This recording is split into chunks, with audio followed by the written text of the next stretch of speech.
podcast est réalisé avec le soutien précieux de More. Parce que nous sommes des entrepreneurs tout comme vous.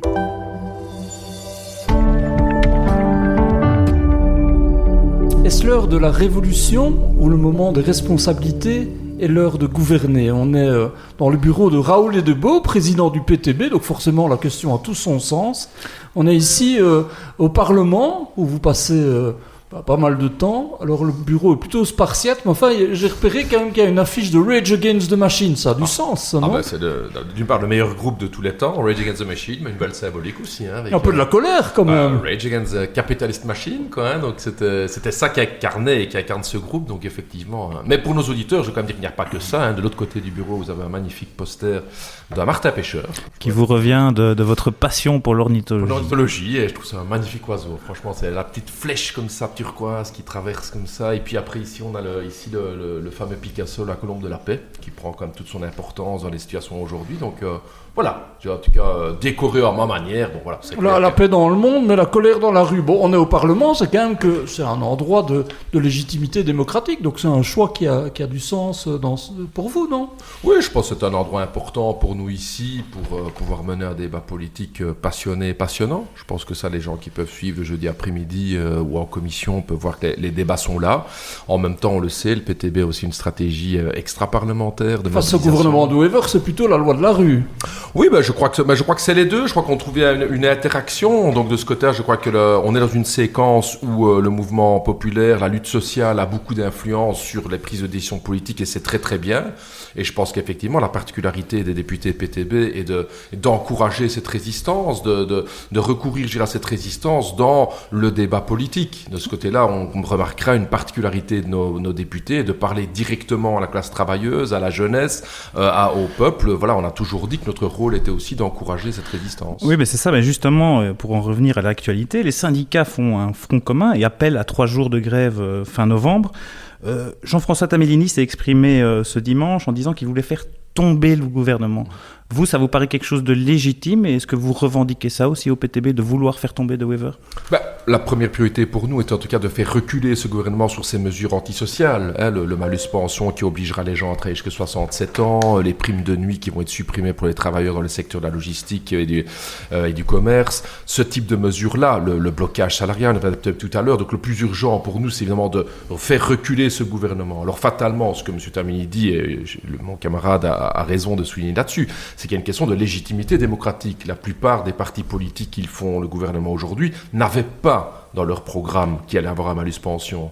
Ils n'avaient pas dans leur programme qu'il y aurait un blocage des salaires. Et donc c'est toujours un peu ça le problème en Belgique, c'est qu'on dit A avant les élections et on applique B après les élections. Et donc dans ce sens-là, il y a une lutte de classe qui se déroule à l'extérieur du Parlement et qui fatalement prend tout son sens, comme le dit aujourd'hui M. Tamellini. Mais en même temps, le blocage fédéral, il y a un ultimatum jusqu'au 6 novembre, faute de quoi Bart De Wever retournerait au palais. C'est du pain béni pour vous ou bien c'est plutôt une inquiétude de plus?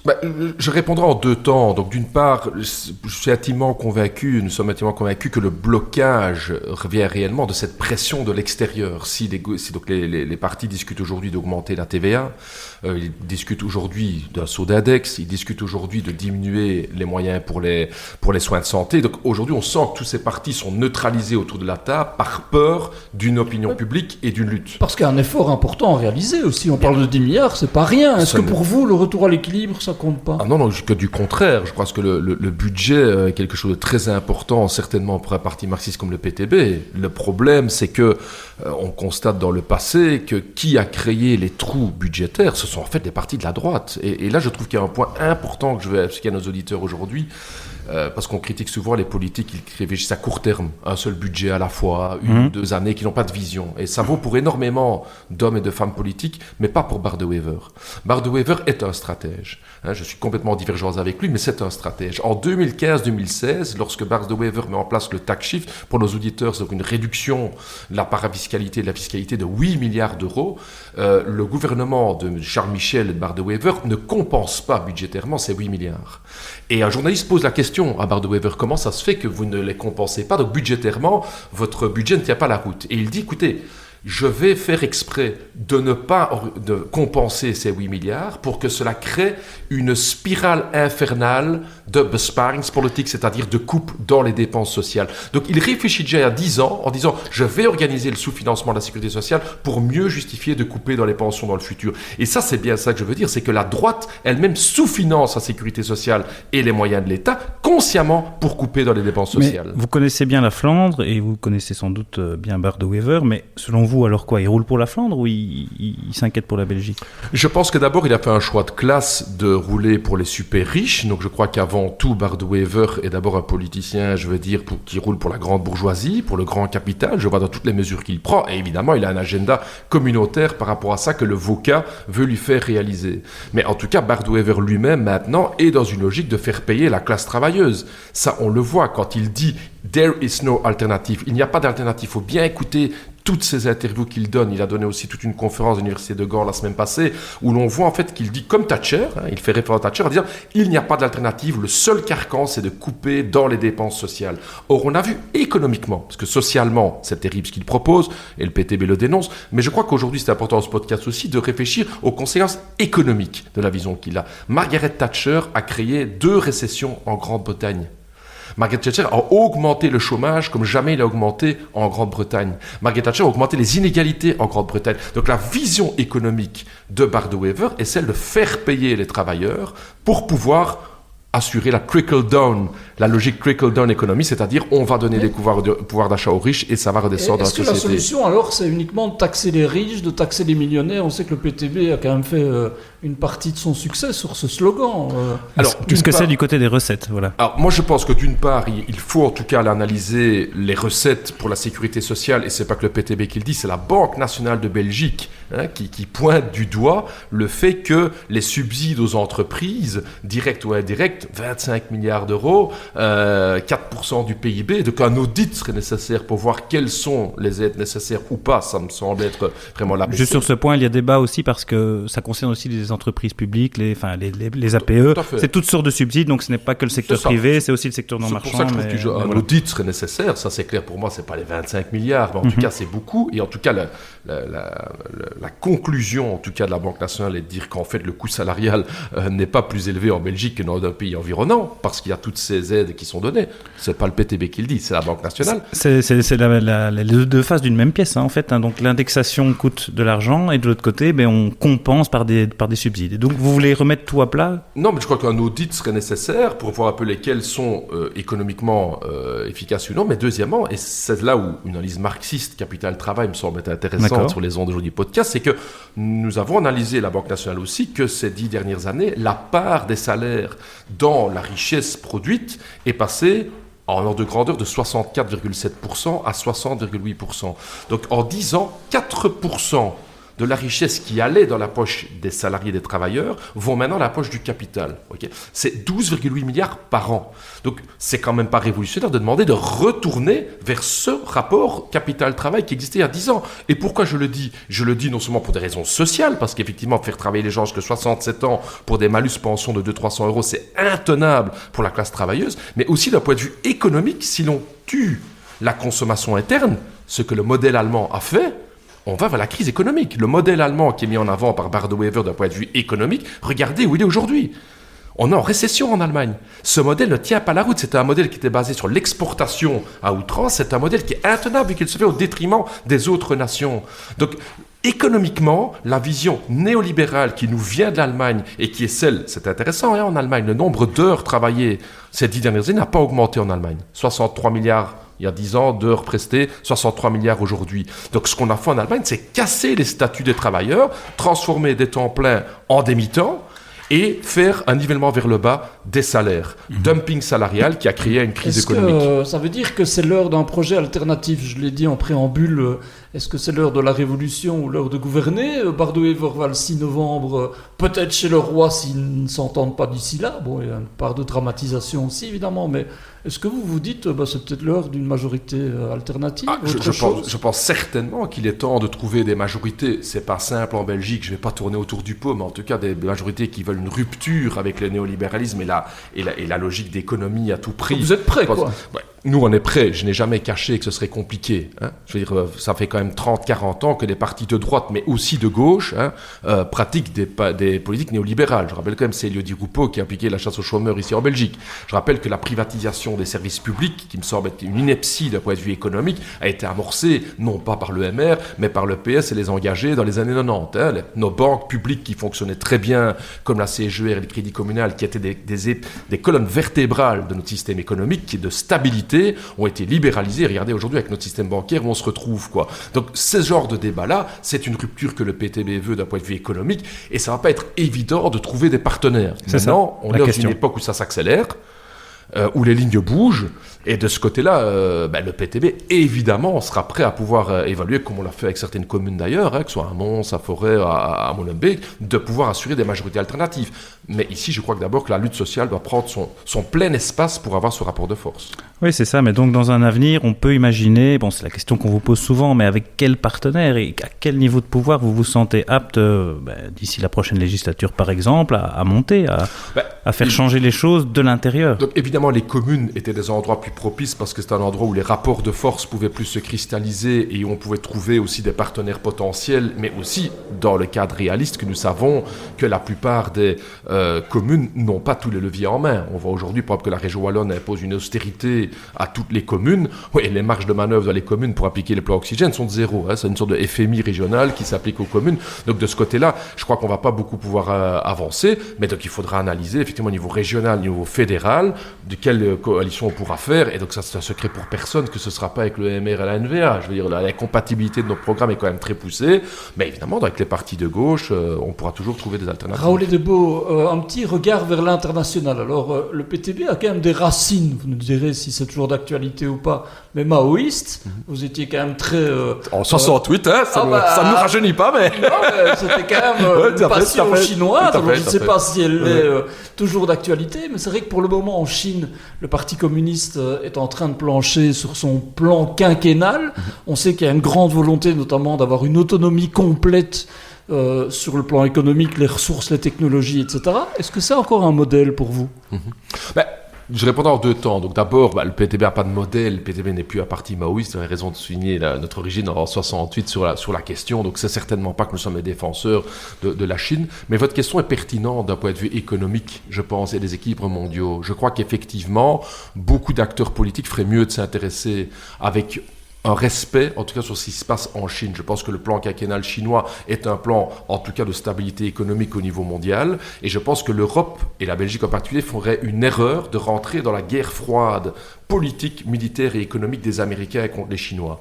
Je crois que l'Europe, si l'Europe veut développer économiquement son modèle, elle doit pouvoir discuter avec toutes les nations du Sud global. L'Inde... Vous avez encore de sympathie, du coup. Mais la sympathie, vous savez, on a fait du business pendant 20-30 ans avec l'Arabie Saoudite. Vous avez vu la situation à l'interne de l'Arabie Saoudite, qu'on arrête de me parler des valeurs des droits de l'homme et compagnie. Aujourd'hui, on n'a toujours aucune sanction prise contre Israël, alors qu'un génocide est en cours. Il y a déjà 19 paquets de sanctions contre la Russie. Donc il faut arrêter cette hypocrisie. Mais je dis effectivement, pour revenir particulièrement à votre question, qu'en tout cas, je pense qu'on ferait mieux d'aller analyser ce qui se passe là-bas, d'arrêter aussi d'avoir un mépris pour la Chine. Excusez-moi, mais au niveau économique, la Chine est à 4-5% de point de croissance, 2% de croissance. L'Europe capitaliste est à 1% de croissance, on est en train de ramer. Qu'on arrête de regarder ça avec des yeux, je veux dire... Je trouve avec un mépris aujourd'hui par rapport au modèle qui se fait. C'est une économie très régulée, parce qu'on me dit que le capitalisme y maîtrise tout, et je suis le premier à avoir des critiques sur le développement économique qui a lieu aujourd'hui en Chine, mais c'est manifestement qu'en tout cas au niveau de la Chine, il y a une planification de cette économie et qui donne une certaine forme de stabilité. Si on continue à suivre les Américains ils vont faire quoi, les Américains ? Trump décide hier des tarifs à X%, il décide demain d'autres tarifs à autre %. Je veux dire, il y a une instabilité chez les Américains qui vont nous mener complètement dans le ravin. Les Américains nous vendent aujourd'hui leur gaz et leur électricité 3 ou 4 fois plus cher qu'à eux-mêmes. Donc toute notre économie, et je le dis ici solennellement, l'économie européenne va complètement être détruite parce que nos alliés américains, soi-disant, réfléchissent qu'à leur propre business. Et elle aura besoin de la Chine. L'Europe aura besoin de la Chine, c'est ce que vous êtes en train de dire. Global, pas uniquement la Chine, mais la Chine est un point important évidemment. J'ai parlé aussi de l'Inde, j'ai parlé du Brésil, j'ai parlé aussi de l'Afrique du Sud. Donc je pense que ce qui se passe au niveau du Sud global est passionné et passionnant, mais la Chine est un acteur important là-dedans. Est-ce qu'on doit être d'accord pour ça avec tout ce qui se passe en interne de la Chine? Non, évidemment. C'est pas pour ça qu'on fait du business, parce qu'on fait du business avec un pays qu'on est d'accord avec tout ce qui se passe à l'intérieur. Inversement aussi, hein. Je veux dire que les Chinois vont pas se mêler non plus de ce qui se passe ici en Europe. Je crois que ça peut se faire sur une base de respect mutuel, mais en tout cas cette guerre froide qui peut mener à une guerre chaude, parce que je vais quand même le dire, si Trump aujourd'hui veut retirer ses billes du l'Europe de l'Est de l'Ukraine, ou... etc., l'Ukraine, c'est pas pour la paix, hein. C'est pour pouvoir faire son pivot to Asia, comme il dit, c'est-à-dire concentrer ses forces militaires et politiques contre la Chine. S'il y a une guerre Chine-Amérique, c'est la guerre mondiale, hein. Donc nous avons intérêt, comme Europe, de prendre un cours indépendant, autonome stratégiquement par rapport à ça, et dans ce sens-là, oui, avoir un dialogue effectivement avec la Chine. Ouais. Juste un dernier point, revenir un petit peu ici en Wallonie, mais c'est votre relation, le PTB, avec les entreprises. Voilà, quelle est votre relation avec elles? Comment vous voulez les porter? Est-ce que vous êtes vraiment un soutien pour les PME? Qu'est-ce que vous pensez des grandes entreprises aussi, en Belgique et en Wallonie? De plus en plus, en fait, le Covid a été un moment en fait de contact intense entre notre parti et beaucoup de fédérations patronales. Certes, plutôt des petites et moyennes entreprises. C'est un scoop pour personne que c'est pas la FEB qui nous a demandé de faire des réunions de travail. Et c'est bien logique. Mais par contre, non, on a eu énormément de contacts pour mieux connaître aussi la réalité des PME. Et je trouve aussi, d'ailleurs, que pour revenir à des concepts marxistes, pour moi, il existe une forme de lutte de classe entre PME et grandes multinationales. Quand je vois aujourd'hui, par exemple, je reviens sur le secteur de l'énergie, à quel point beaucoup de nos PME souffrent des hauts prix de l'énergie. Mais ces hauts prix de l'énergie, où vont ces milliards? Dans les poches d'Engie Electrabel. Et donc, il y a un rapport de contradiction entre PME et grandes multinationales. Je le vois au niveau de la sous-traitance aussi, le nombre de sous-traitants qui remettent prix chez ArcelorMittal, qui remettent prix chez des grandes entreprises, et qui disent « Raoul, c'est de plus en plus compressé ». Et alors là, il y a un enjeu de classe. Est-ce que le but, c'est de se retourner contre ces travailleurs en disant « Je veux payer moins mes travailleurs ». Et là, je pense que cette solution-là, elle est socialement, mais économiquement, elle va nous tuer, parce que qui consomme dans notre société, ce sont ces travailleurs, ou bien on fait un front ensemble pour pouvoir justement faire payer économiquement les grandes entreprises, ou alors plutôt les grandes fortunes, parce que là, il s'agit quand même d'une concentration de pouvoir économique. Ce qui est amusant, Raoul Debo, c'est qu'on sent que vous êtes passionné par la croissance, le développement économique, et que vous parlez moins de nationalisation, etc. Il y a eu une mue au PTB, non, parce que justement, c'est parce que nous croyons dans la croissance, de ce côté-là, on n'est pas des growth, hein, on croit dans la science. C'est intéressant comme question que vous posez ici. Parce que j'ai l'impression plutôt que c'était il faut tout nationaliser, il faut tout corseter, le marché n'était quand même pas votre trip, quoi. Non, mais justement, moi je pense que nous pensons plutôt que le marché capitaliste est en train de tuer notre croissance réellement. Je pense réellement que le manque d'investissement, quand on compare ce qui se passe en Europe par rapport notamment à ce qui se passe dans d'autres pays, le manque d'investissement dans la recherche et développement, le manque d'investissement dans les infrastructures, ça nous détruit notre économie. Et la seule manière, et là je reviens quand même à votre question, c'est que la seule manière selon nous pour pouvoir garantir ces grands développements macroéconomiques, c'est le public. Ça c'est le rapport. Effectivement, nous ne croyons pas que le marché peut résoudre ça d'un point de vue énergétique. J'aurais pu vous parler au niveau du transport. La libéralisation du secteur des transports va nous mener vers l'abîme parce que les grands capitalistes vont investir que ce qui est rentable. C'est ce que Thatcher a fait en Grande-Bretagne. Regardez ce qui s'est passé. Le transport ferroviaire ne ressemble à plus rien du tout. Donc, je pars, mais effectivement, vous avez raison de poser la question parce que les sciences et technologies sont importantes pour nous. Vraiment. Vous n'êtes pas des décroissantistes, voilà. Mais non, mais je pense que la question, c'est quelle croissance on veut. C'est ça la question. C'est évidemment que les sciences et technologies doivent pouvoir être implémentées. Prenez l'intelligence artificielle, qu'elles sont passionnées et passionnantes, par exemple. Le problème n'est pas la technologie. Le marxisme ne s'est jamais opposé à la technologie. C'est intéressant. Marx avait déjà le débat au moment où le mouvement ouvrier s'est retourné contre les machines dans les entreprises. C'était un vrai débat parce que les machines étaient symbole de licenciement collectif et de chômage. Et le marxisme, dès le départ, a dit le problème n'est pas la machine. Le problème, c'est l'utilisation capitalistique de la machine. C'est-à-dire que la machine ne sert qu'à grandir les profits d'une minorité au détriment d'une majorité. Et donc non, on n'est pas du tout un parti contre les technologies. Que dans notre parti, enfin moi-même personnellement aussi, on a énormément de passion de lire les revues scientifiques, de lire ce qui se passe au niveau technologique. Vraiment, je vais profiter aussi de l'occasion d'un podcast plutôt dans un magazine économique. Le grand capital, quoi.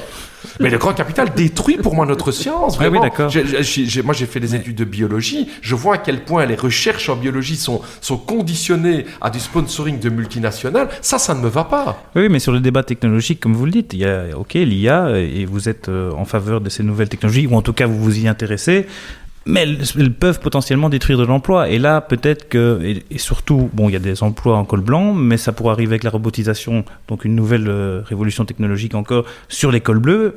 Là, vous perdez peut-être votre corps business, l'ouvrier. Donc, ce qui est ça, intéressant danger, d'un point de vue analyse de classe, c'est que via l'intelligence artificielle, c'est plutôt effectivement les cols blancs et tout ce qui est fonction, je veux dire, intellectuelle sous le capitalisme qui sont prolétarisés. C'est très intéressant de voir comment, en fait, ce qui est déjà arrivé avec la classe ouvrière après la Deuxième Guerre mondiale est en train d'arriver avec les journalistes, les chercheurs, etc., etc. Donc ça crée un front de classe aussi qui est possible parce qu'on a le même débat qu'à l'époque. La robotisation, elle ne mène pas automatiquement à de l'exclusion. La robotisation peut aussi mener à une réduction du temps de travail, peut aussi mener à moins de souffrance au travail. Or, on est maintenant à 500 000 malades longue durée. Donc, une grosse partie viennent du monde du travail. Donc, les machines n'étant pas au service de l'être humain, mais au service des bénéfices, on voit qu'on a une flexibilité, des burn-out, des troubles musculo-squelettiques. Donc, ça, tout dépend au service de qui est la technologie. Et ça, c'est un appel aussi aux scientifiques, pour moi, qu'ils se mêlent à la lutte sociale, les scientifiques, parce que il y a un enjeu de savoir au service de qui sont les technologies. Et je comprends qu'une partie notable des couches populaires se retourne contre les technologies elles-mêmes parce qu'elles voient que c'est une ligne d'exclusion.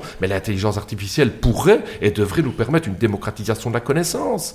Donc ça dépend ce que l'on en fait. Voilà. Oui, mais malheureusement, et là je veux revenir un peu les pieds sur terre, je le vois dans pas mal de rédactions de presse ou pas mal de fonctions bancaires, etc. Là où on est en train d'implémenter l'intelligence artificielle, on mène plutôt à de l'exclusion du travail et de moins en moins de contrôle sur le travail qu'on fait. Et ça, c'est inquiétant. Donc de ce côté, j'y vois une convergence de classe aussi entre les cols bleus et les cols blancs dans une lutte commune contre, pour moi, un pouvoir qui se concentre de plus en plus.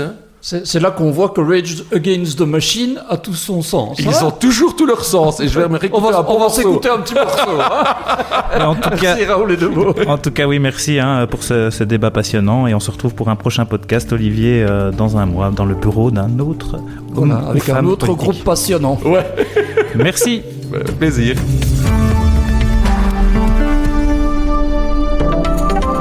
Cash is king. Suivez votre trésorerie au fil des jours. Une vue hebdomadaire peut sauver votre boîte bien plus vite qu'un bilan trimestriel. More, parce que nous sommes des entrepreneurs tout comme vous.